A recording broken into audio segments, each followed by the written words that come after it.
여기 계신 분들이 다 저를 알고 계신데 몇몇 분을 위해서 제 소개를 짧게 하고자 합니다. 제 이름은 박은혜입니다. 저는 북인도에서 한 10여 년간 사역을 하다가 지금은 한국에서 아프리카에서 온 이주민들, 정확하게 말하면 서부아프리카, 나이지리아, 카메룬, 가나, 남아공 여기서 온 이주민들, 이주 노동자들에게 복음을 전하고 그들을 섬기고 있습니다. 올해 선교사 한 24년 차, 제 소속은 바울선교회입니다.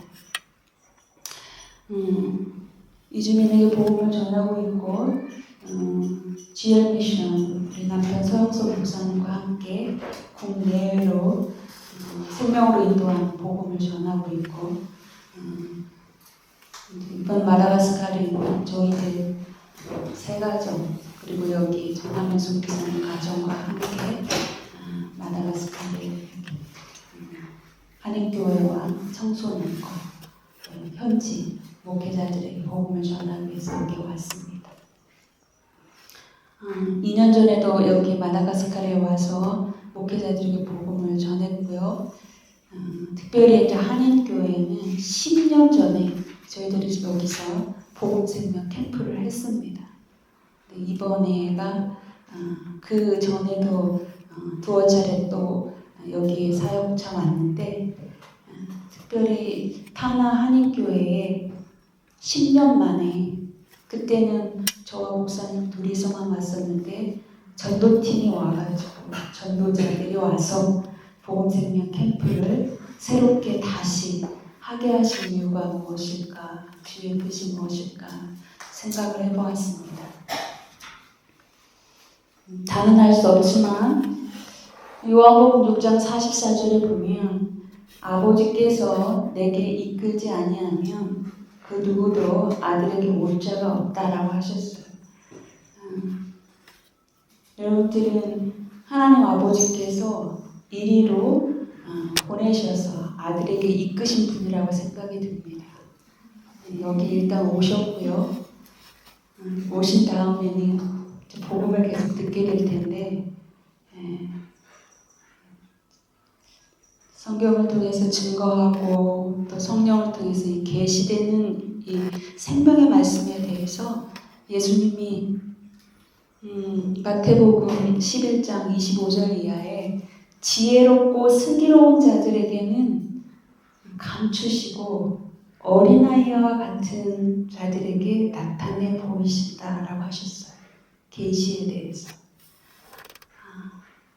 그리고 아버지 외에는 아들을 아는 자가 없고 아들의 소원대로 계시를 받은 자 외에는 아버지를 아는 자가 없다. 이렇게 말씀하셨습니다.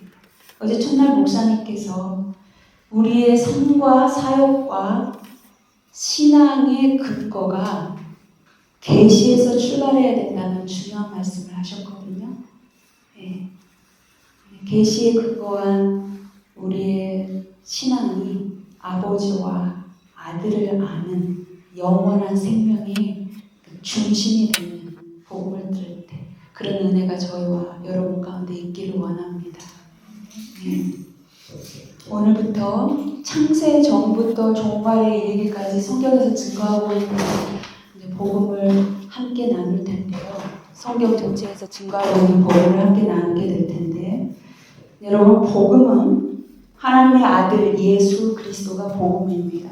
정확히 말하면 2000년 전 역사적 예수가 창세 전부터 현존하신 하나님의 아들이시고 그가 오셔서 죽으시고 장사되시고 부활하셔서 우리에게 생명을 주신 그리스도라는 것입니다. 그래서 이 시간 예수 그리스도께서 직접 계시하신 그의 기원, 그가 하나님의 아들로서 그의 기원과 그리고 이 땅에 오셔서 하신 그의 일, 복음이죠. 구약 성경에서 약속된 복음과 신약 성경에 성취된 복음, 그리고 종말에 다시 오셔서 완성될 복음을 성경 전체를 통해서 증거하고 있는 성경을 통해서 함께 나눌 텐데, 중요한 것은 이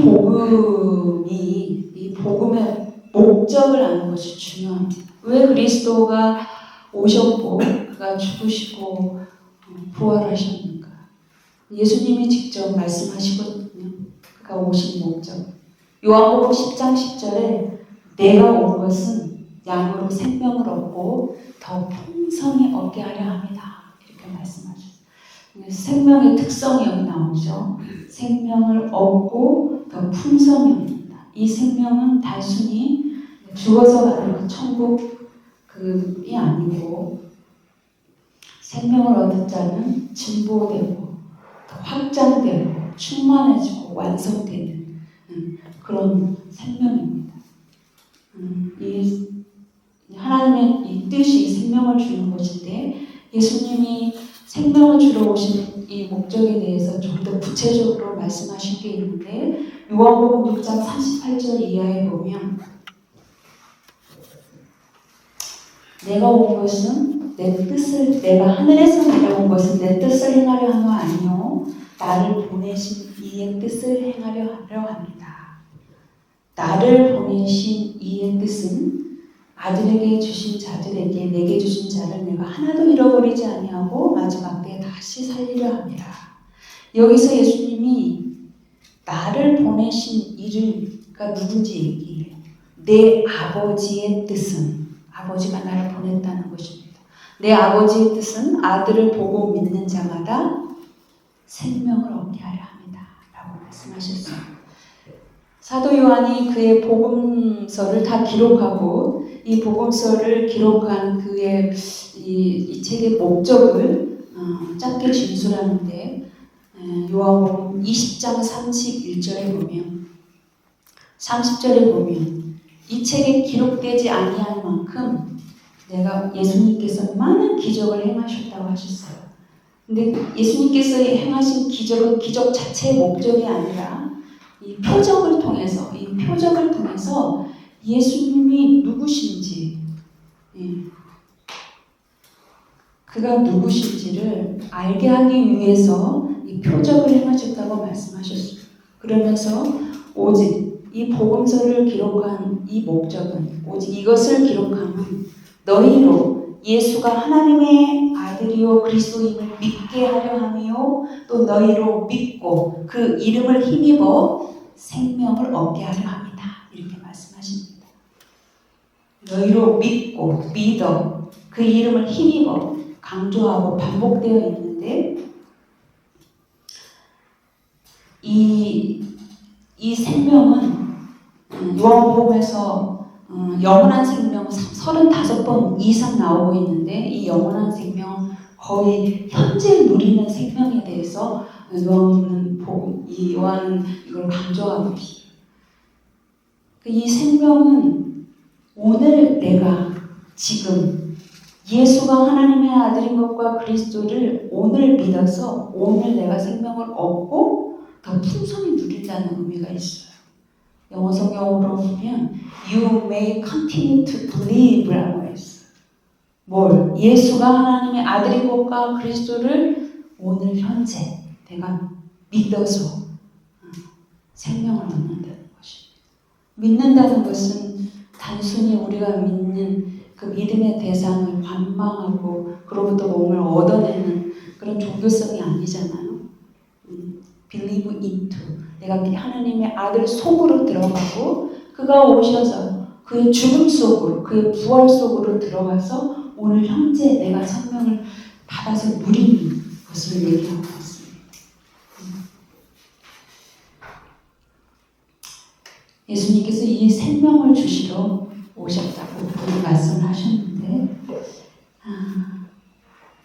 예수님이 하나나라 복음을 전하실 때에 특별히 서기관들과 바리새인들과 치열한 논쟁을 하셨어요. 그들은 성경 박사였고 예수님 복음을 전하실 때마다 그 예수님뿐만 아니라 그가 전하는 말씀을 육체적으로 판단을 하고 논쟁하고 공격을 했죠. 근데 예수님이 그들의 입을 딱 입을 닫게 하는 말씀을 하세요. 그게 바로 그 기원에 대해서 얘기를 합니다. 요한복음 8장 14절에 예수님이 바리새인들에게 나는 내가 어디서 와서 어디로 가는지 알거니와 너희는 내가 어디서 와서 어디로 가는지 모른다. 여러분, 기원과 운명을 아는 자의 증거는 참됩니다. 그의 오리진과 그의 데스티니를 아는 그 증거는 진리라는 뜻이에요. 우리 인간은 모두 우리 실존적인 존재 질문을 하잖아요. 나는 누구인가? 내가 왜 여기 있지? 근데 예수님은 그 질문에 대한 정확한 자기 확신이 있습니다. 나는 내가 어디서 와서 어디로 가는지 알고 있다. 그러나 너희는 알지 못한다. 그것을 알려주시기 위해서 예수님은 오신 거예요. 사실 제자들과 3년 동안 복음을 같이 전했지만 제자들도 몰랐거든요. 요한복음 16장 5절에 예수님이 십자가에 못 박혀 돌아가시기 직전에 제자들에게도 동일하게 말을 해요.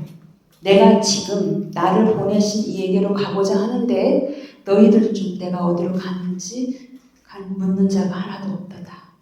다 실망하면서 예수님을 배반하고 떠나죠. 그 이유는 예수님이 복음을 전했지만 당시 그가 약속한 성령이 오시기 전이에요.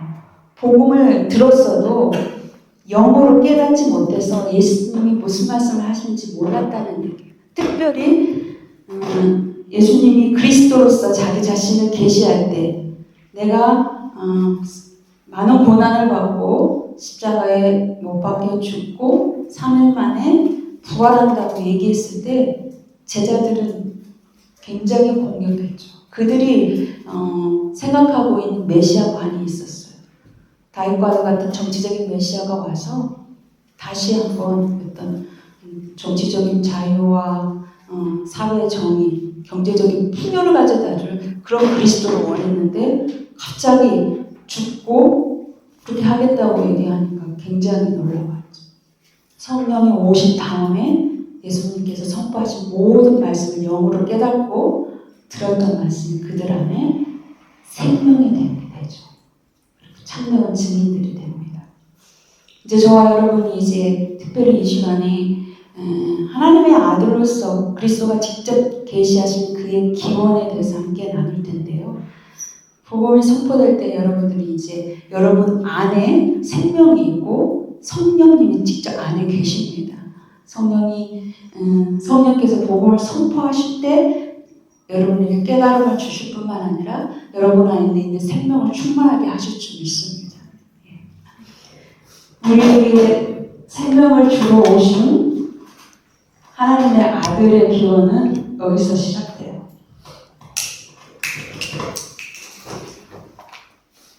이제 성이 좀 불안해지는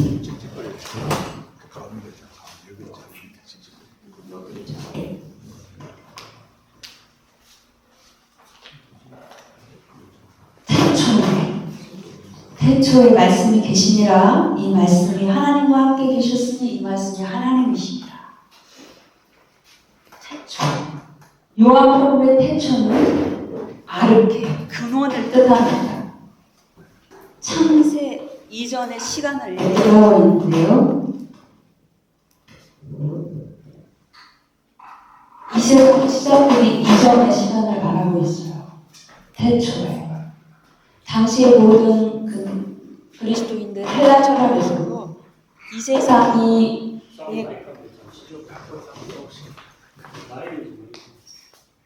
나이는 지금 하나밖에 이거밖에 없어가지고. 괜찮아요? 좀 나아요?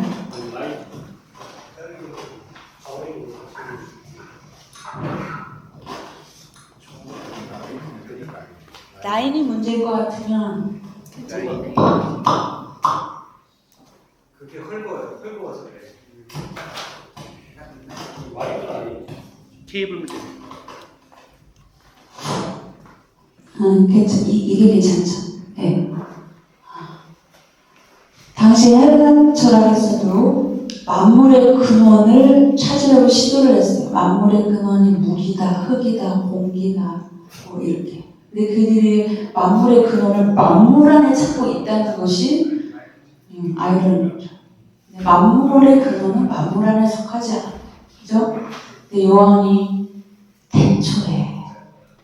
요한복음은 계시의 복음인데 제목이 태초예요. 태초. 이 세상이 창조되기 이전에 우리에게로 오신 하나님의 아들의 그 기원을 말할 때 얘기를 합니다. 율법과 선지자 구약 성경에서 그리스도를 증거했던 선지자 시대에 마침표를 찍었던 세 요한의 증거가 너무도 위대한데요. 구약의 선지자들은 오신 그리스도를 증거했는데 세례 요한은 오신 그리스도를 직접 목도했죠. 그리고 그의 증거가 위대한 것은 그가 그리스도를 증거할 때 그의 기원부터 증거하고 있다는 것이에요. 요한복음 3장 31절 이하에 위로부터 오시는 이는 만물 위에 계시고 또 하늘로부터 오신 이는 만물 위에 계시고 그리스도가 만물 위로부터 오신 분이라는 것을 얘기를 하고 있습니다. 태초 위, 만물 위, 하늘 다 같은 뜻인데요. 특별히 하늘에서 오신 이는 예수님께서 직접 자기 기원에 대해서 얘기할 때 요한복음 3장 13절, 14절, 15절에서 얘기하죠. 직접 예수님께서 하늘로부터 내려온 인자, 자신에 대해서 얘기해요. 인자 외에는 하늘로 올라간 자가 없다. 그의 기원에 대해서 얘기하고 모세가 땅에서 뱀을 든 것 같이 인자도 들려와 하리라. 이 두 번째 계시는 인자가 들리신 사건을 얘기해요. 그리스도께서 오셔서 십자가에 죽으시고 부활하시고 승천하시고 성령을 보내신 사건까지 다 말하는 인자의 들림이에요. 요한복음 12장 32절 33절에서 이 예수님의 그 인자의 들림에 대해서 더 정확하게 해석하고 있어요. 내가 땅에서 들리는 것은 모든 사람을 그리로 이끌려 함이라. 이것은 그가 어떠한 죽음을 죽을지를 말씀하신 것이라. 이렇게 말하고 있어요. 그가 들려서 죽으셨잖아요. 십자가에서. 그가 십자가에 들리시고 부활하신 그 목적은 15절에 이는 그를 믿는 자마다 영원한 생명을 주려 함이라. 그리스도의 계시, 그의 기원, 복음, 생명. 이게 요한복음의 중심 메시지자 성경 전체의 중심 메시지이며 여러분이 선물 받은 그리스도의 계시, 기원, 복음, 생명입니다. 그 기원을 하고 있어요. 태초 위 만물 위 하늘 이것은 창세 이전의 세계를 말해요. 창세전. 요한복음이나 사도 바울의 서신서에 보면 창세 전의 세계다. 이건 신학적으로 말하면 영원, 카이로스를 뜻하는데요. 항상 현재로 존재하는 하나님의 시간을 뜻합니다. 여기에서 오셨어요. 그 태초에 말씀이 계시니라.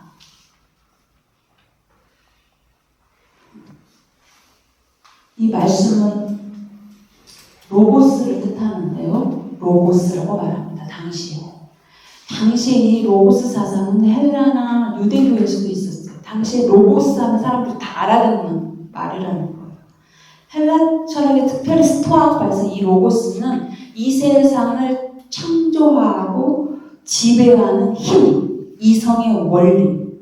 그래서 이 창조 세계의 모든 질서와 이런 모든 규정들이 이 로고스에서 왔다고 생각을 하고 있어요. 유대교에서도 로고스 사상이 있습니다. 비물질적인 건데 이 로고스를 죄인들, 타락한 이 죄인들과 어떤 하나님과의 그 중재자, 신적 계시의 대행자로 보고 있어요. 유대교에서. 근데 여기 요한은 이 로고스를 뭐라고 해요? 창세 전부터 현존하신 하나님의 아들을 직접 선포하고 있어요. 사도 요한의 이 요한복음 1장 1절은 당시 모든 헬라 철학과 유대교를 비롯한 모든 종교를 압도하고 이 기독교를 진리의 반열에 올려놓은 말씀입니다. 또 독립적이고 인격적인 존재로서의 로고스를 얘기해요. 근데 이 로고스를 더 정확하게 사도 요한이 얘기를 하고 있어요. 그의 첫 번째 편지 요한일서 1장 1절에서 4절에 태초부터 있는 창세전부터 있는 생명의 말씀에 관하여는 이렇게 말해요. 이 말씀을 좀 구체적으로 말하죠. 생명의 말씀. 생명을 가진 말씀, 생명을 주는 말씀, 생명의 본체는 하나님이시죠. 생명의 본체를 계시하는 말씀이라 로고스라는 뜻이에요. 이 생명의 말씀에 관하여 우리가 듣고 눈으로 보고 주목하여 만진 바 된지라. 또 이 생명이 우리에게 나타난 바 된지라. 또 이 영원한 생명을 우리가 보고 너희에게 전하였다. 이 생명의 속성이 영원성을 갖고 있다는 거예요. 이 영원한 생명을 갖고 있는 것은 하나님께만 갖고 있는 영혼성이잖아요. 우리가 생명의 하이라키를 받았지만 다른 생명에는 여타 다른 생명의 짐승이나 사람의 생명 앞에 영원한 생명이라는 말을 붙이지 않잖아요. 그래서 말씀, 생명의 말씀, 생명, 이 영원한 생명이 누구입니까? 아들이죠. 아들입니다. 하나님께 아들이 있다? 그 아들을 우리가 믿는다? 그래서 굉장한 우리에게 의미를 주는 말씀. 유대교는 유일신 사상을 믿죠. 또 그 하나님께 아들이 있다는 걸 결코 인정할 수도 없고 믿을 수도 없어요. 예수가 하나님의 아들이라는 것 때문에 신성모독죄로 십자가 못 박아 죽은 것입니다. 근데 우리는 아들을 믿죠. 아들이 오셔서 우리가 생명을 주었기 때문에. 그렇다면 그가 하나님 아들이 누굽니까? 아들은 아버지께로부터 직접 태어난 자를 아들이라고 말합니다. 그 다음에 이 아들이 하나님께로 직접 태어났다는 증거가 우리에게 있어야 돼요. 근데 이 모든 것들을 예수 그리스도가 계시해요. 자기가 아들이라는 거예요. 성경에서 창세 전과 종말은 좀 희미하게 계시되어 있어요. 십자가가 계시의 절정이죠. 십자가의 그 계시의 절정에서 온 찬란한 빛으로 창세 전과 종말을 비추고 있는데 좀 희미해요. 그러나 우리가 이 진리를 알고 기원에 대해서 알 수 있을 만큼 충분하게 성경에서 증거하고 있어요. 특히 아들의 부분. 요한복음 5장 26절에 아버지께서 자기에게 생명이 있음 같이 그 생명을 아들에게도 주어 그 생명을 아들 안에 있게 하셨습니다. 예수님이 직접 하신 말씀입니다. 아버지께서 자기 안에 생명이 있음 같이 그 생명을 아들에게 주어 아들 안에 있게 하셨다. 이게 아버지께로부터 아들이 직접 태어났다는 직접적인 증거예요. 계시예요. 그래서 그 예수 그리스도를 하나님의 독생자라고 말하죠. 하나님의 하나밖에 없는 외아들이라는 뜻도 있지만 유일하게 독보적으로 하나님의 생명을 가진 자, 그 생명으로 태어난 자. 그래서 only begotten son이라고 얘기합니다. 그런데 이 아버지께로부터 아들이 태어났다는 이 생명에 대해서 구약 성경에 굉장히 더 구체적으로 명확하게 예시되어 있는 부분이 있는데 한번 같이 봤으면 좋겠습니다. 굉장히 중요한 구절이 돼서 잠언 8장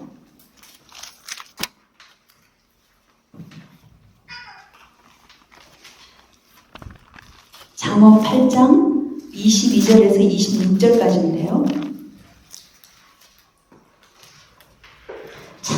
잠언 8장은 이 세상에 창조하기 이전부터 존재했던 지혜를 말하고 있는데 이 지혜가 예표하고 있는 게 아들을 지금 계시하고 있는 거거든요. 선지자신 그리스도를. 잠언 8장 22절부터 26절까지 한 목소리를 같이 읽겠습니다. 여호와께서 그 조화의 시작 태초에 일하시기 전에 나를 가지셨으며 만세 전부터 태초부터 땅이 생기기 전부터 내가 세움을 받았나니 내가 아직 바다가 생기지 아니하였고 그 샘들이 있기 전에 내가 이미 났으며 산이 세워지기 전에 언덕이 생기기 전에 내가 이미 났으니 하나님이 아직 땅도 들도 세상 질토의 근원도 짓지 아니하셨을 때라.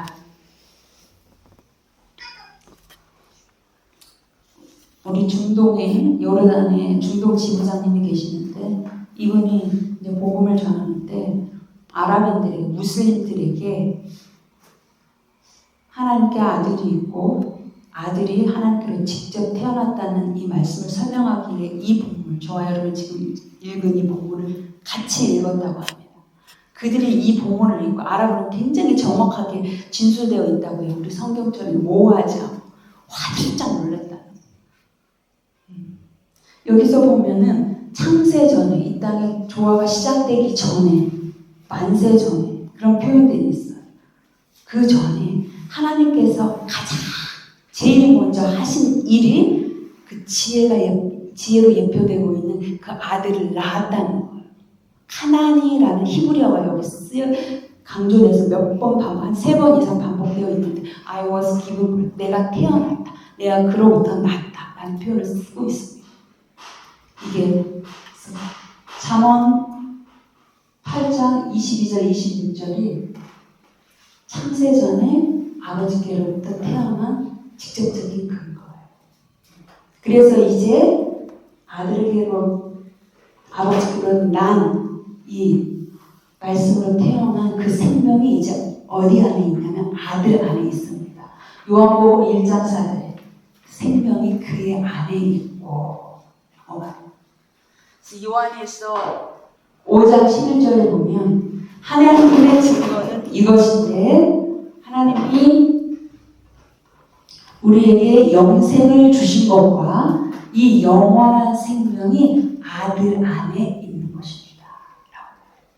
그래서 저와 여러분은 생명을 얻었거든요. 하나님의 아들 예수를 그리스도를 믿어서. 근데 우리 안에 있는 생명은 하나님의 생명이 아니고 하나님께서 아들에게 주신 아들 안에 있는 생명을 받아요. 그래서 우리는 양자됨을 얻었다라고 말을 하는 것입니다. 하나님의 생명을 직접 받은 자는, 직접 태어난 자는 아들밖에 없어요. 근데 아들 안에 있는 생명을 우리가 얻었기 때문에 우리도 하나님의 아들들이 되는 것입니다. 보십시오. 창세 전에 아버지로부터 직접 태어난 하나님의 아들. 그래서 그가 말씀인데 생명을 가진 로고스라고 존재가 드러났습니다. 근데 우리는 삼위 하나님을 믿고 삼위 하나님이 하나가 되신 삼위일체 하나님을 믿잖아요. 그러면 아들의 기원이 아버지께로부터 났다면 성령, 영은 어디로부터 기원할까?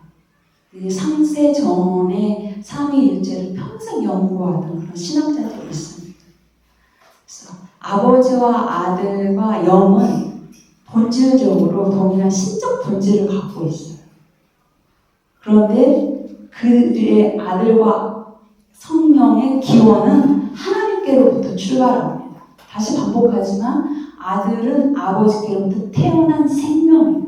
성령은 하나님께로부터 태어났다는 말을 없고 하나님께로부터 발출되었다, 내쉬어졌다라는 표현을 합니다.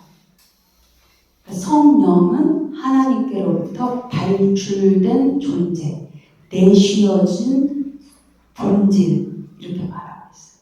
이것을 어디에서 신학자들이 유비하고 유추하냐면 성령에 대해서 요한복음 20장 22절에 보면 예수님께서 이제 부활하시고 승천하시기 직전에 제자들에게 갑니다. 갈릴리 바닷가에. 그때 같이 떡을 떼시고 제자들을 이제 파송을 해요. 파송을 하시면서 자, 내가 너희에게 약속한 성령이다 하면서 빨리 숨을 내쉬고 여기서 성령에 대한 근원을 신학자들이 여기서 유추합니다. 성령은 하나님께로부터 내쉬어주는 숨이다. 성령 얼마 앞에 홀리가 붙어있지 않아요. 그냥 스피릿이에요. 그분은 이름이 없어요. 존재를 스스로 드러내는 그런 본질이 아니세요. 구약 시대 때는 그가 여호와의 영, 하나님의 영으로 오신 그리스도의 영으로 활동을 했죠. 신약 시대 때는 아버지께서 아들의 이름으로 보내신 아들의 영, 예수 그리스도의 영, 진리의 영으로 활동하시죠. 그래서 우리를 아들을 통해서 아버지께로 인도하시는 영, 아들과 아버지 안에 거하는 영, 그리고 아들을 통해서 하나님의 영광을 경험하게 하는 그런 영. 그렇게 우리에게 중요한 거는 하나님께로 직접 아들이 태어나고 또 하나님께로부터 이 영이 발출될 때 이 영과 이 말씀이 서로 분리되지 않는다는 것이에요. 생명은 원래 하나님의 어떤 신적 성품, 하나님의 사랑으로부터 그 아들에게 생명이 주어지거든요. 요한 1서 4장 19절에 보면 우리가 하나님의 사랑을 알 수도 없고 이해할 수 없다. 그런데 하나님의 사랑이 우리에게 나타난 바 되었어요. 요한 1서 4장 9절에 어떻게 나타난 바 되냐면 하나님이 그의 독생자를 우리에게 보내주셔서 그를 화목제물로 삼으시고 우리에게 생명을 주신 것으로 하나님의 사랑이 우리에게 나타내 보이셨다. 그런 표현을 하고 있어요. 그러나 아들, 존재적으로는 아들이 아버지께로 태어났지만 하나님의 지극히 사랑하심에 의해서 아들이 아버지께로부터 났다라는 증거를 우리가 이해할 수 있겠죠. 그리고 이 생명이 우리에게 주어질 때 아들과 영이 동시에 함께 역사합니다. 요한복음 6장 63절에서 예수님이 내가 너희에게 이르는 말은 영이요 생명이다. 그리스도가 선포한 생명의 말씀이 성령으로 깨달아지고 성령이 우리 안에 역사할 때 그 말씀이 우리 안에 생명이 된다는 것이에요.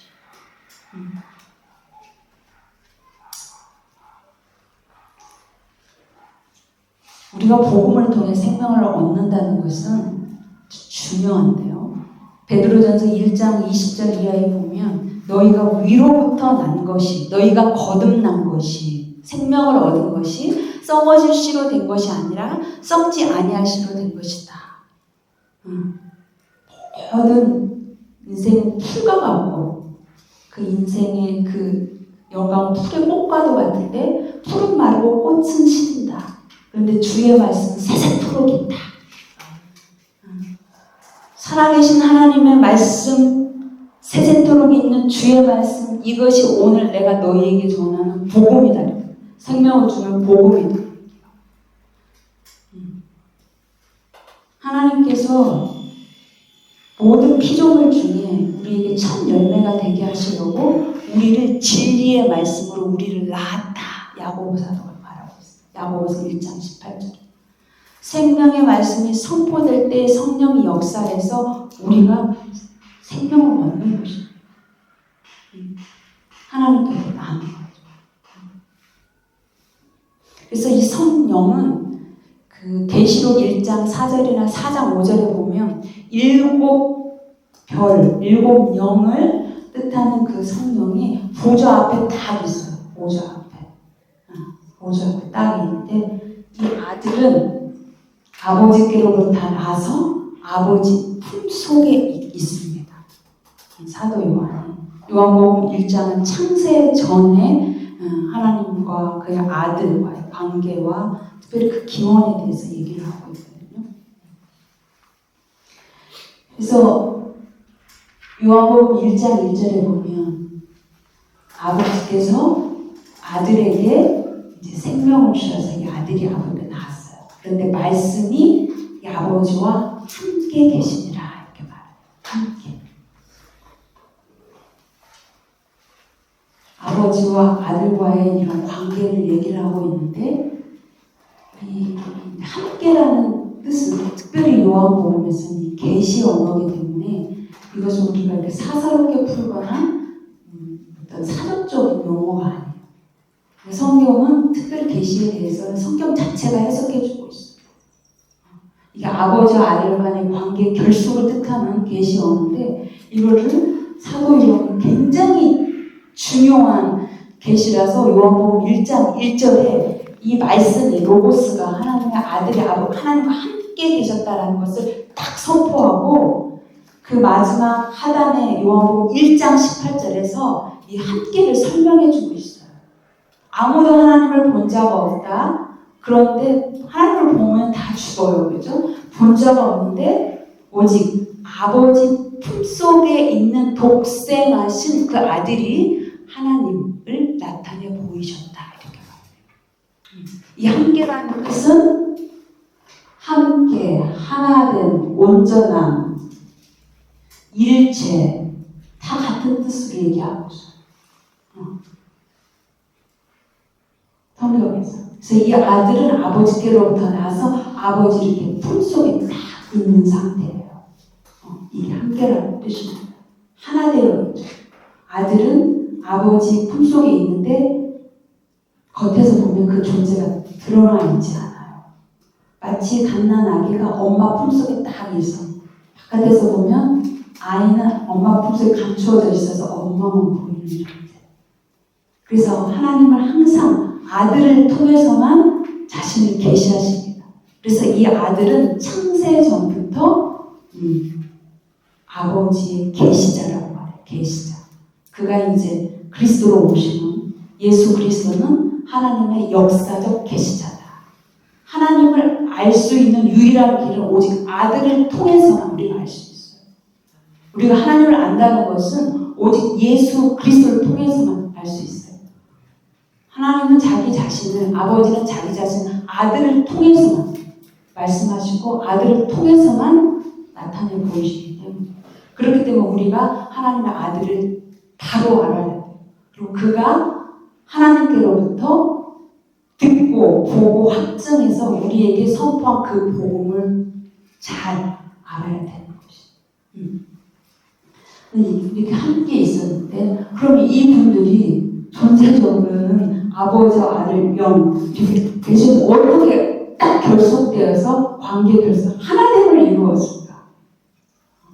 창세전부터 이분들은 삼위 하나님이지만 일체가 돼서 계셨던 분들이거든요. 그것을 예수님이 너무 자세하게 말씀하고 있어요. 요한복음 14장 28절에 이분들은 엄격한 신적 권위와 질서로 이분들이 하나 되어 계셨거든요. 아버지와 아들과 성령이 동일한 신적 본질을 갖고 있는데 권위에 대해서는 아버지와 아들과의 관계에서 절대적인 상위 권위는 아버지시죠. 이것은 예수님 말이에요. 요한복음 14장 28절 하반절 아버지는 나보다 크십니다. 아버지가 나보다 상위 권위고 아들은 하위 권위라는 것이죠. 요한복음 14장 31절 그래서 요한복음 14장 28절에 아들이 자기 자신이 권위로서는 아버지보다 낮은 하위권이라고 말씀을 하시면서 요한복음 14장 16절에 예수님이 이런 말씀을 하십니다. 보냄받은 자는 보내신 이보다 크지 아니하고 그러니까 종이 상전보다 크지 아니하듯이 보냄받은 자는 보내신 이보다 크지 않다. 예수님은 아버지와의 관계에 있어서 아버지는 나를 보내셨고 나는 그에게 보냄받았다라는 관계적인 계시를 하셨어요. 그런데 내가 진실로 너에게 이르는데 너희가 이것을 알면 정말 복되다. 우리 인간은 우리가 누구인지를 알고 우리가 상위권인지 하위권인지 알 때 복되다라는 거예요. 굉장히 중요하거든요. 관계 안에서. 우리가 누군가와 관계할 때 권위에 있어서 내가 밑인지 위인지 아는 거 굉장히 중요해요. 그래서 권위에 대해서 얘기해서 말씀하시고 31절에 보면 아들과 아버지의 관계는 서로 사랑의 관계였거든요. 아버지가 아들에게 생명을 주었으면 생명을 주는 관계는 완전한 사랑 가운데 있는 관계였어요. 그래서 이 아들이 말합니다. 내가 아버지를 사랑하는 것과 그의 명령에 복종하는 것. 이거 병행구로 되어 있어요. 같은 말. 아버지에 대한 생명을 받은 아들이 아버지에 대한 사랑은 복종의 행위로 나타나는 거죠. 자, 내가 이것을 세상에 내보이겠다 하면서 말씀하죠. 그래서 아들은 아버지를 복종합니다. 복종함으로 아버지를 사랑해요. 그래서 이 복종하는 아들에게 아버지는 아들을 어떻게 사랑하셨는가?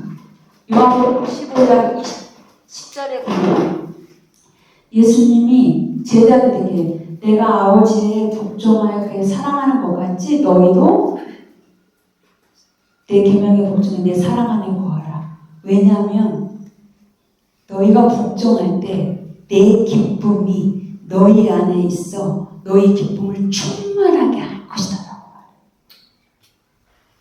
우리가 하나님을 사랑해서 하나님께 전적으로 복종할 때 복종하는 우리 존재에 대한 하나님의 기쁨이 우리 속으로 들어와서 하나님 존재, 하나님 현존의 기쁨으로 꽉 채운다는 것이에요. 복종이 굉장히 중요한 거예요, 우리에게. 그래서 아들은 아버지께 복종해서 아버지의 사랑 안에 거했다. 그래서 이 창세 전부터 아들과 아버지는 복종과 사랑의 존재법으로 하나 되었다.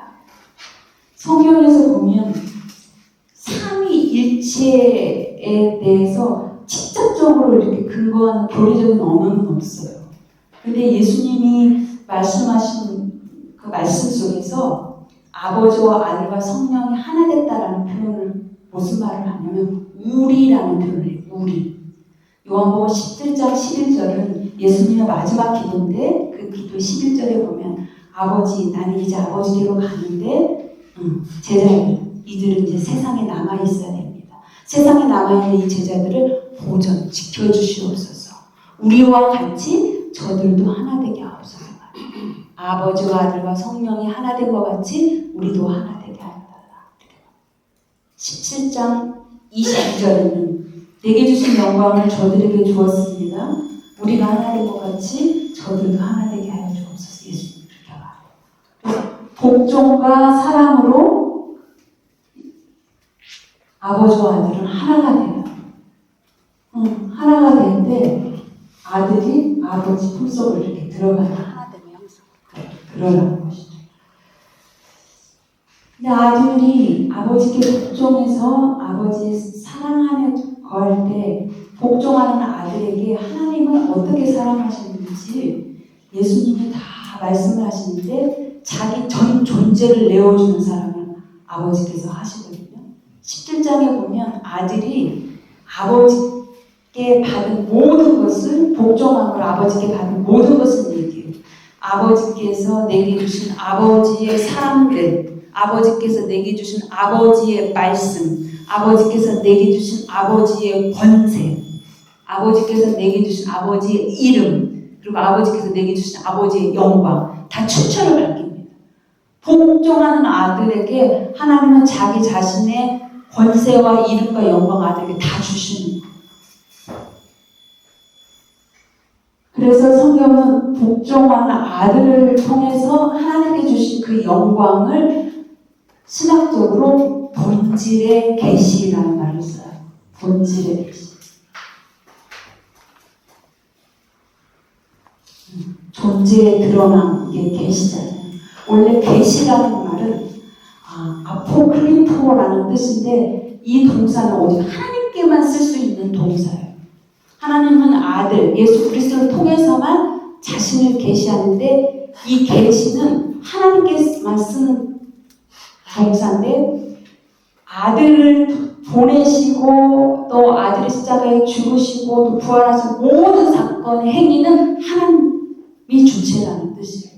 아들을 통한 하나님의 본질적인 계시죠. 하나님의 행위, 하나님의 존재에 드러난 아들을 통해서.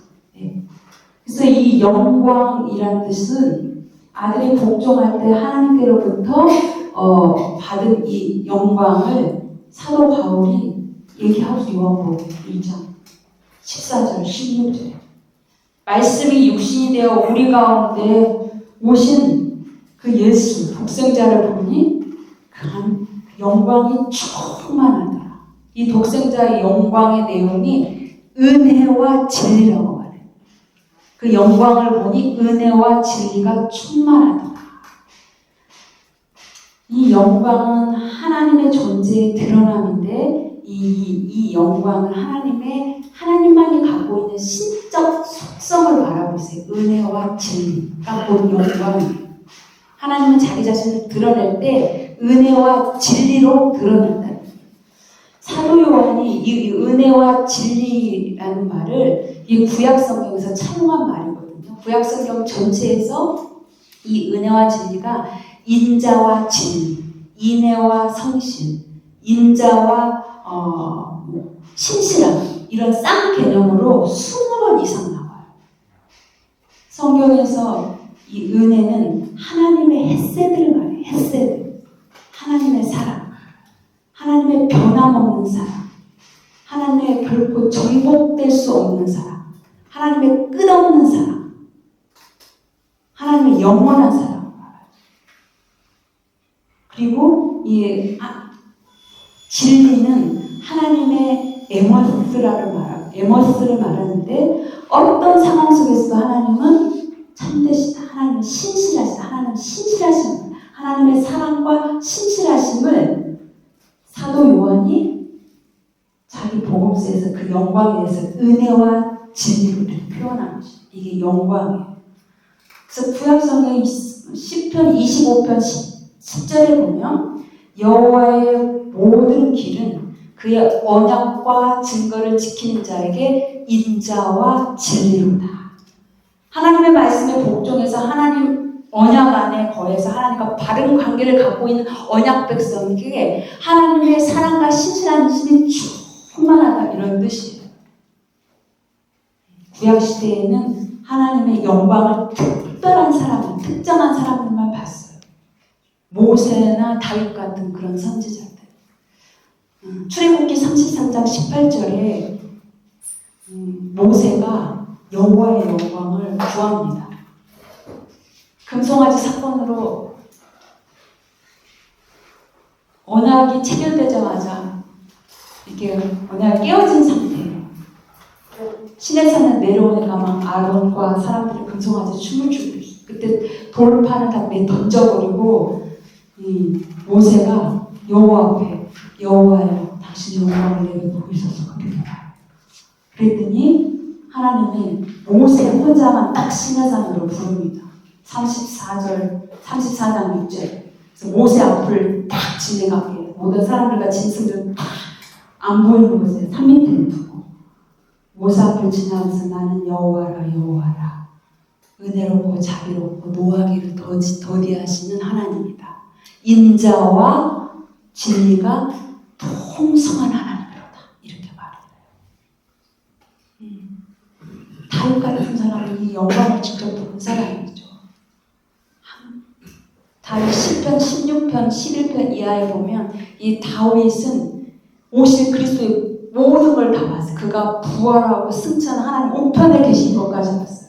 하나님의 그 아들이 하나님 보좌 우편에서 그 영원한 기쁨과 즐거움으로 충만한 그 상태를 봤어요. 그래서 다윗이 그의 시편 27편 4절에 그의 평생의 한 가지 소원을 말하고 있잖아요. 내 평생의 한 가지 소원은 내가 여호와의 집에 들어가 그 여호와의 얼굴에 있는 아름다움을 보며 성전을 사모하는 것이다. 다윗의 평생 한 가지 소원은 그 여호와의 영광을 보는 것이다. 그러나 신학시대에 저와 여러분은 아들 예수 그리스도를 통해서 아들 안에서 하나님의 영광을 모두 다 보는 자가 되었어요. 사도 요한이 요한 1장 1절에 요한 공동체가 말씀이 육신이 되어 우리 가운데 온 그 그리스도 독생자를 보니 그 은혜와 진리가 충만한 그 영광을 직접 봤어요. 영광.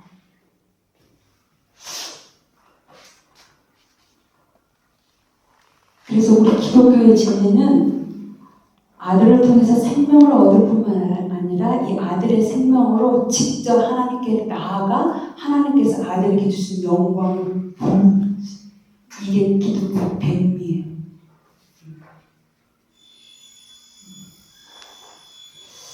그래서 요한복음 17장 21절 24절에서는 사도 요한이 영원한 생명에 대해서 무엇인가를 자기 아버지와 그 아들과의 그 관계를 통해서 모든 사람들을 위한 그 기도에 딱 실었어요. 정말 하나님은 원하시는 것은 무엇인가? 아들에게. 아버지여, 내가 아버지께서 내 안에 있는 것 같이 저와 여러분, 그들도 다 우리 안에 있게 하사 아버지께서 나를 보내신 것을 세상으로 믿게 하여 주옵소서.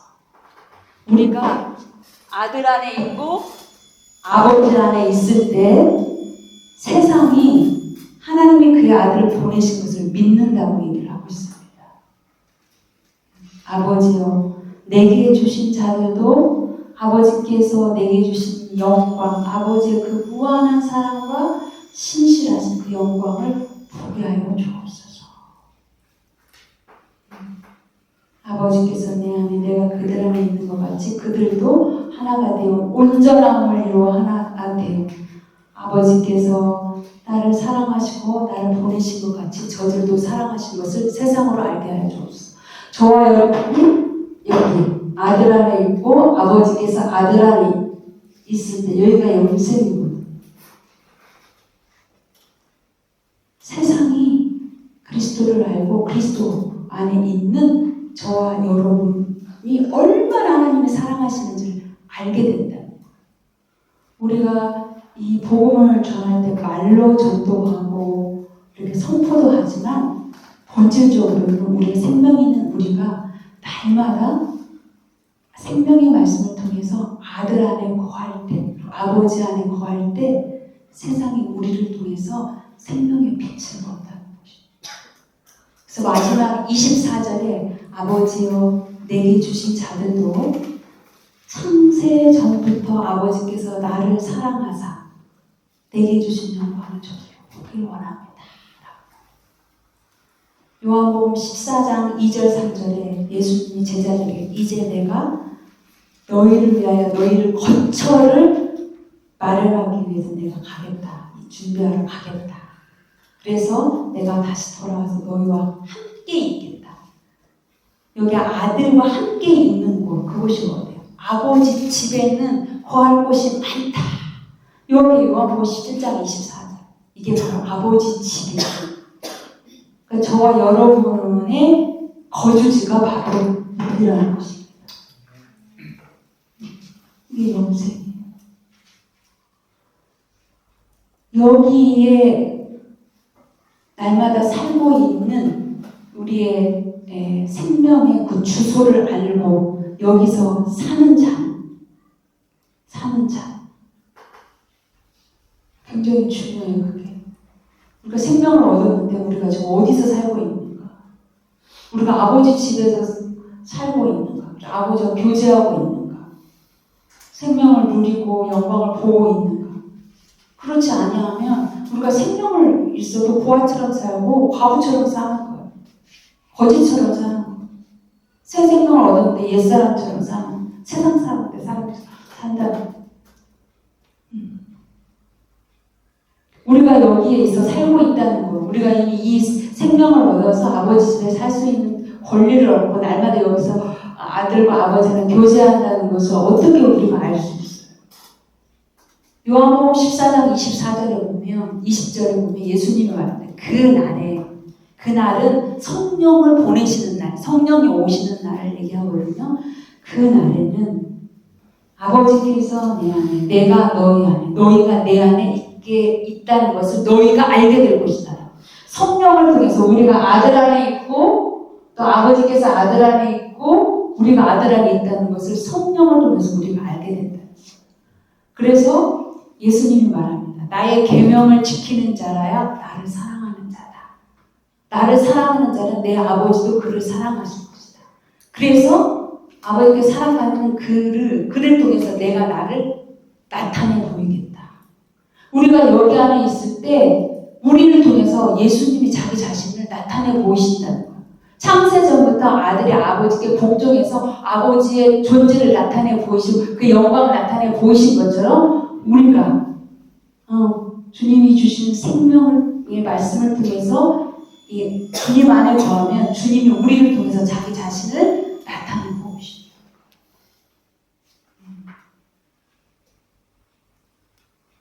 그러면서 요한복음 14장 23절에 이렇게 말합니다. 사람이 나를 사랑하는 내 계명을 지킬 것이다. 그런 자를 내 아버지께서 사랑할 것이다. 그러면서 그런 자를 우리가, 여기서 말하는 우리, 아버지와 아들과 영이 우리가 그에게로 가서 우리의 거소를 삼을 것이다.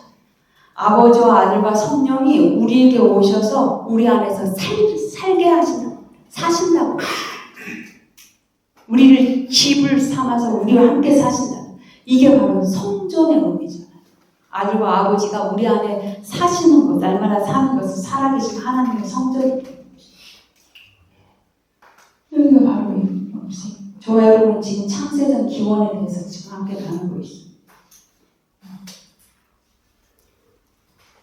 우리가 여기 안에 거할 때 기쁨이 충만하게 창세전부터 아버지와 아들은 복종과 사랑의 존재법으로 하나가 돼서 그분들은 서로 아들은 아버지의 안에 거하고 아버지는 아들 안에 거하고 서로 상호 침투, 상호 내주 서로 속으로 깊이 파고 들어가서 서로 한 오래 머무시는 상태.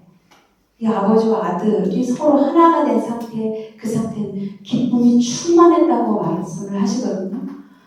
잠언 8장 30절 31절 이하에 보면 이 아들이 이제 아버지 곁에서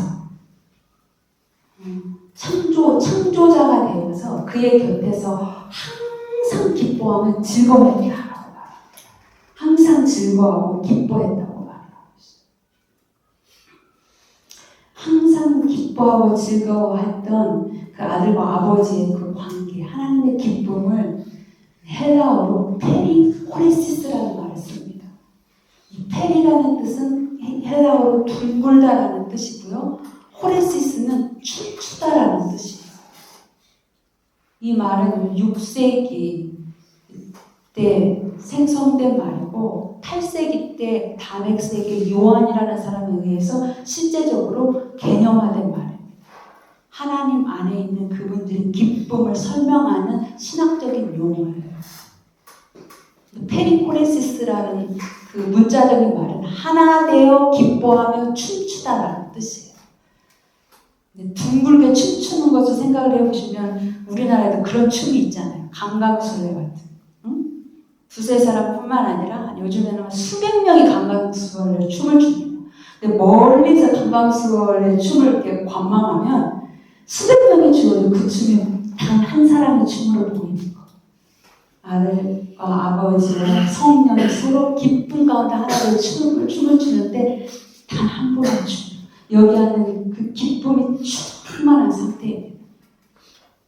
이 아들과 아버지의 성령이 하나 되어 추는 그 신들의 춤, 하나님의 기쁨 속으로 우리를 하나님 초대하시는 거예요. 여기 안에 우리가 거하면 아들과 아버지의 기쁨이 우리 안에 꽉 차 들어와서 그 기쁨이 우리 안에서 완성된다.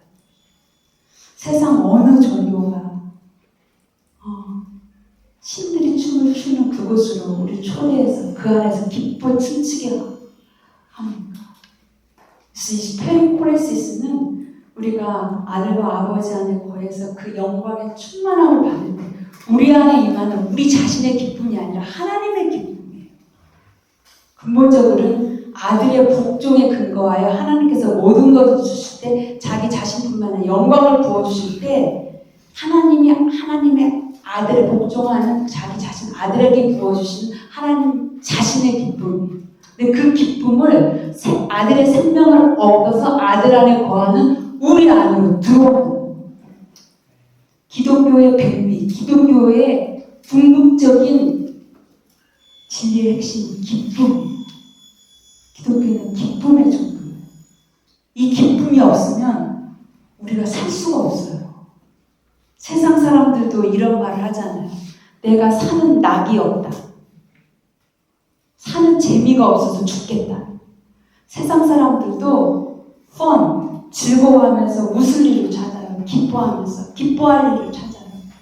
근데 우리 기독교는 이런 세상 재미, 잠시 있다가 사라지는 그런 일시적인 기쁨이 아니라 항상 아들 안에 거해서 아버지와 항상 현존하는 기쁨이에요. 슬픔과 환난과 심판 중에도 이 기쁨은 사라지지 않아요. 기쁨이에요. 우리가 아들 안에 거하기 때문에 기쁨. 여러분 이것이 영생입니다. 영생. 그래서 요한복음 17장 2절에서 5절에 아버지께서 아들에게 주신 모든 사람에게 영생을 주게 하시려고 아들에게 만민을 다스리는 권세를 주셨습니다. 이 영생은 유일하신 참 하나님과 그가 보내신 자 예수 그리스도를 아는 것입니다. 예수 그리스도를 안다라는 뜻은 요한이 그의 그 서신서에 그 자기 공동체에 보내는 편지 아주 자세하게 말하고 있어요. 요한일서 2장 24절 25절에 너희가 처음부터 들었던 생명의 말씀, 생명의 복음이죠. 창세서부터 기원하고 있는 생명의 말씀 너희가 들었다. 이 처음부터 있는 생명의 말씀을 너희 안에 거하게 하라. 이 말씀이 너희 안에 거하면 너희가 아들 안에 거하고 아버지 안에 거한다. 이것이 하나님께서 너희에게 약속한 영원한 생명이다. 이렇게 풀어주고 있어요. 영생은 관념이 아니에요. 그냥 신비한 무슨 황홀경이 아닙니다. 실제하는 관계 속에서 실제하는 하나님과의 연합에서 오는 생명의 실제, 일상의 삶. 기뻐하며 춤추는 우리 안의 충만함. 예. 그러면서 아들이 아버지께서 창세 전부터 저를 영광스럽게 한 것처럼, 영화스럽게 한 것처럼 지금도 나를 영화스럽게 하여 주옵소서. 아버지께서 내게 하라고 주신 그 일을 내가 다 이루었습니다. 그러니 창세 전부터 나를 영광스럽게 한 것처럼 지금도 나를 영광스럽게 하고 지금의 영광을 구하고 있어요. 아들은 지금의 영광. 그래서 아들의 기도는 우리를 위한 아들의 기도는 두 가지로 추합할 수 있어요. 아버지 하나 되게 하여 주옵소서. 그리고 하나 된 저들이 내게 주신 아버지의 영광을 보게 하여 주옵소서. 여러분 우리의 하나됨은 어디에서 근거할 수 있습니까? 우리가 어떤 의견이 일치하고 친밀감을 통해서 하나되는 우리의 하나됨이 아니라 먼저 각자가 생명 얻은 각자의 하나됨은 우리가 여기 안에 있을 때예요. 우리가 아들 안에 있을 때 우리가 온전해지고 우리가 하나 돼요. 어떤 행위의 온전함이 아니라 존재의 온전함을 말해요. 우리가 좀 행위가 불완전해도 우리가 여기 안에 거하면 하나님은 우리를 온전한 자로 보는 거예요. 왜냐하면 우리는 감추어지고 온전하신 아들만 나타나기 때문에 그렇다는 거죠. 하나 되게 하시고 우리가 여기 안에 들어갈 때 하나님께서 아들에게 모든 것을 주시고 자기 자신을 내어주시는 하나님의 영광을 볼 수 있다는 거예요. 그래서 영생의 삶은 날마다 복음을 통해서 아들 안에 거하는 것인데 우리 안에 있는 모든 어떤 죄들을 그리스도의 보혈로 정결함을 입고 아들의 그 죽음과 부활의 사건을 날마다 현재적으로 나의 사건으로 날마다 연합하고 경험하면서 은혜의 보좌 하나님 앞으로 들어가 만물에 계신 하나님 보좌 앞에서 그의 충만한 사랑과 신실하심을 받는 거예요. 하나님의 사랑과 신실하심을 깊은 생명의 교제 속에서 받고 나와서 세상을 살아갈 수 있어요. 세상에서 살아가는 그 증인된 삶이 뭐예요? 아들 안에 거해서 아버지께서 주신 그들의 영광을 보여주는 것이 증인의 삶이에요. 우리를 통해서 하나님의 사랑과 신실하심을 세상 사람들에게 나타내 보이는 것이 증거예요. 근데 우리가 이것을 날마다 교제를 통해서 보지 않으면 우리를 통해서 사랑이 유출될 수가 없죠. 사랑을 받아야 사랑이 나와요. 기쁨을 얻어야 우리가 기쁨을 나눠줄 수가 있죠.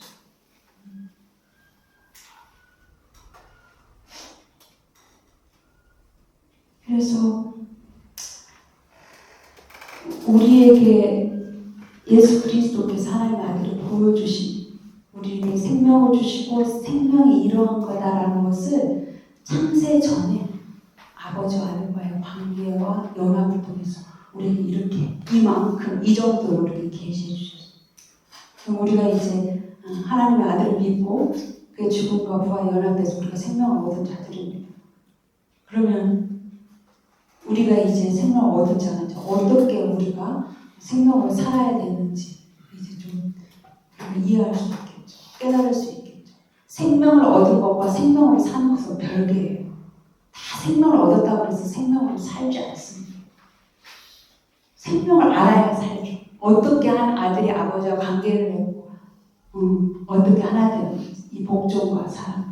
이 세상에 존재하는 둘 이상의 관계, 집단, 공동체는 이 사랑과 복종의 존재법이 본질이에요. 골로새서 3장 18절 이하, 에베소서 5장 6절 이하에 보면은 그 관계 안에 얘기합니다. 아들과 부모와의 관계, 자녀와 부모와의 관계, 남편과 아내와의 관계, 교회와 그리스도와의 관계, 종과 상전과의 관계. 거기는 상위권이가 있고 하위권이가 있고, 하위권이나 상위권이 무조건 복종할 때 사랑받을 수가 있어요. 복종하는 하위 권위를 상위 권위는 그것을 착취하지 않고 모든 것을 사랑을 내어줄 수 있어야 돼요. 그런데 이 죄로 말하면 이 관계가 파괴돼서 이제 하위 권위는 불종하게 돼요. 또 상위 권위는 복종하는 자는 착취하게 돼요. 다 파괴돼요. 집단 속에. 지금은 이 모든 글로벌 세계가 이게 이제 국가주의, 아주 트럼프한 정치하는 거 보십시오. 다 깨졌어요.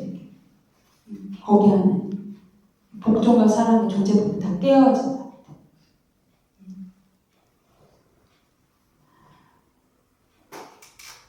그래서 복종과 사랑으로 하나 되어서 그 하나된 상태에서 아들과 아버지가 됐던 그 충만한 기쁨이 그 넘칠 때 우리를 통해서 우리 공동체를 통해서 그 영생의 실제가 무엇인지 사람들이 알게 되고 사람들이 찾아오고 그래서 교회는 사도 요한의 요한복음에서 영생의 거주지가 되어야 돼요.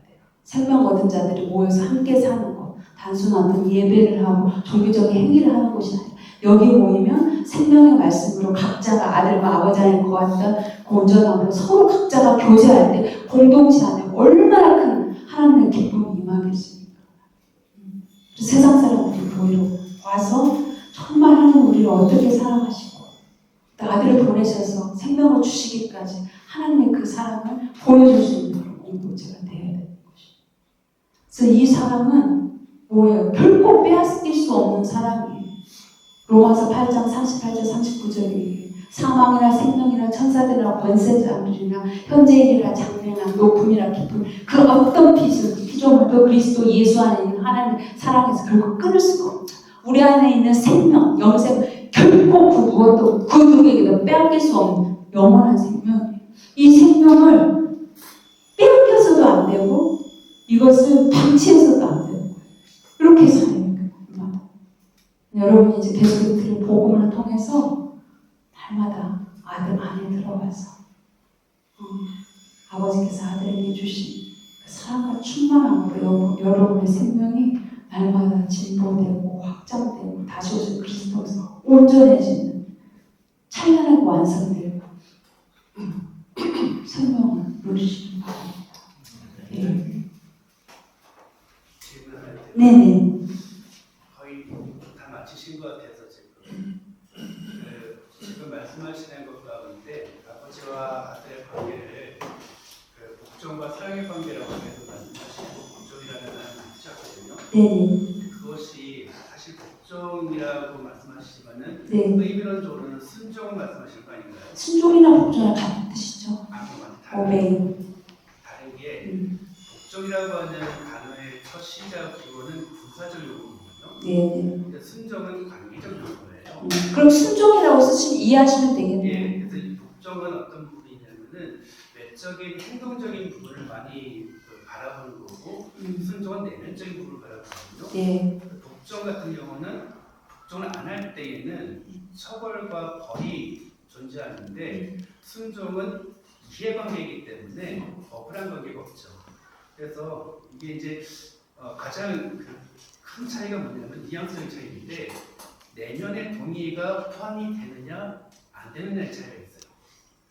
내면의 동의가 안 되고도 할 수 있는 게 복종이고 내면의 동의가 있어야만 할 수 있는 것이 순종이거든요.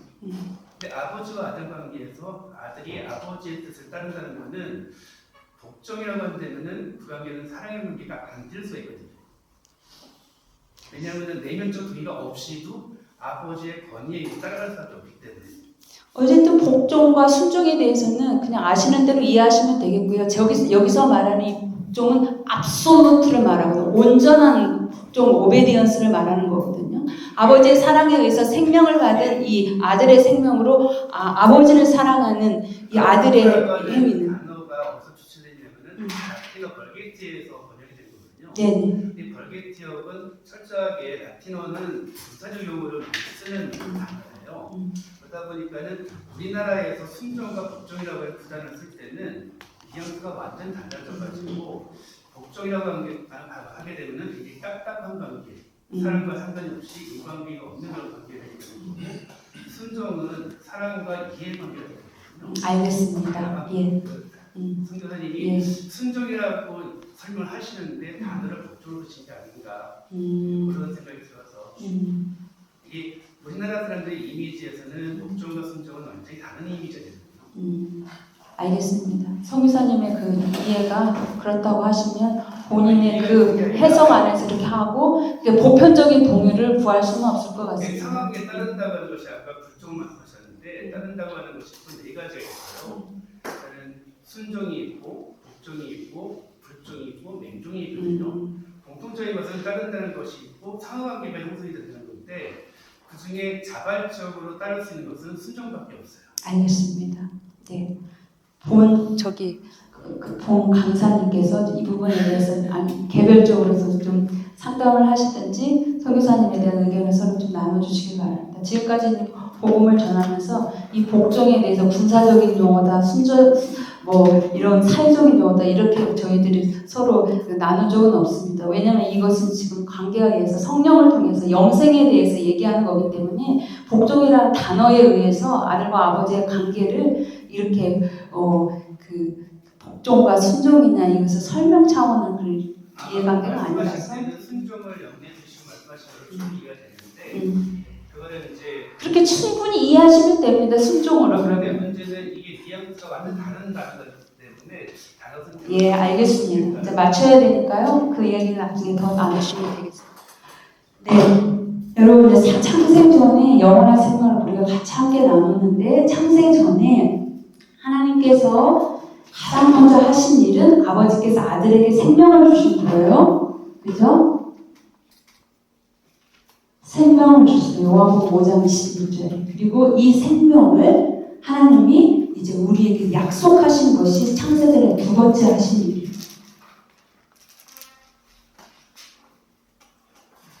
디도서 1장 2절에 보면 거짓이 없으신 신실하신 하나님이 우리에게 약속하신 것이 있는데 이것이 바로 영원한 생명이다라고 말하고 있어요. 에베소서 3장 11절에 보면 이 영생은 하나님께서 창세 전부터 우리에게 주시기로 하신 하나님이 예정하신 뜻이다. 근데 이 뜻은 에베소서 1장 5절에 보면 하나님의 신령한 복, 하나님의 아들됨의 복을 우리에게 주시기로 하신 이 뜻은 하나님이 창세전부터 우리에게 주시고자 하신 그의 기뻐하시는 뜻이다라고 얘기를 하고 있어요. 이 생명을 주시고 생명을 약속하신 것이 하나님이 기뻐하시는 뜻이라고 얘기했어요. 아들과 아버지는 기쁜 그런 관계 속에서 우리에게 생명을 주시고 이 세상을 창조하시고 우리를 이 세상에서 창조하신 거죠. 이 생명을 주게 하시려고. 그리고 이 생명을 약속하시고 하나님은 그 아들을 보내시기로 정하십니다. 이미 창세전에 보내시기로 정하십니다. 베드로전서 1장 20절에 보면 창세전에 아들은 하나님께서 보내시기로 정하시고 이 말세에 우리에게 생명을 주시기로 오신다. 그래서 창세전에 하나님께서 하신 적어도 3가지 아들에게 생명을 주시고 또 그 생명을 약속하시고 그리고 생명을 주시기로 아들에게 오시기로 정하시고 하나님이 이제 이 세상을 창조하기 시작합니다.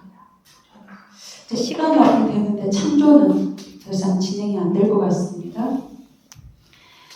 이 시간은 이제 기원 부분에 대해서만 잠깐 나누는데 이게 성경이 증거하고 있는 복음의 첫 출발점이 될 수 있겠어요.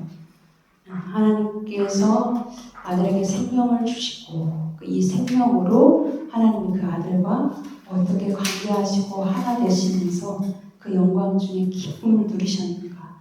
이것이 이미 아들을 통해서 얻은 우리 영원한 생명이고 우리가 아들과 아버지 안에 거함으로써 누리는 영광의 기쁨인데 이 가운데서 하나님이 이 세상을 기쁨 가운데 창조하기 시작합니다. 그 이후로는 이제 강의가 계속 지속될 텐데 적어도 여러분이 이번 시간을 통해서 기억해야 될 것은 이 생명의 기원이 창세 전에 있었다라는 거.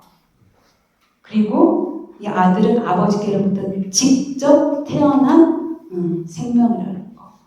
그리고 직접 태어나서 아버지 품속에 거하는 그런 아들이십니다.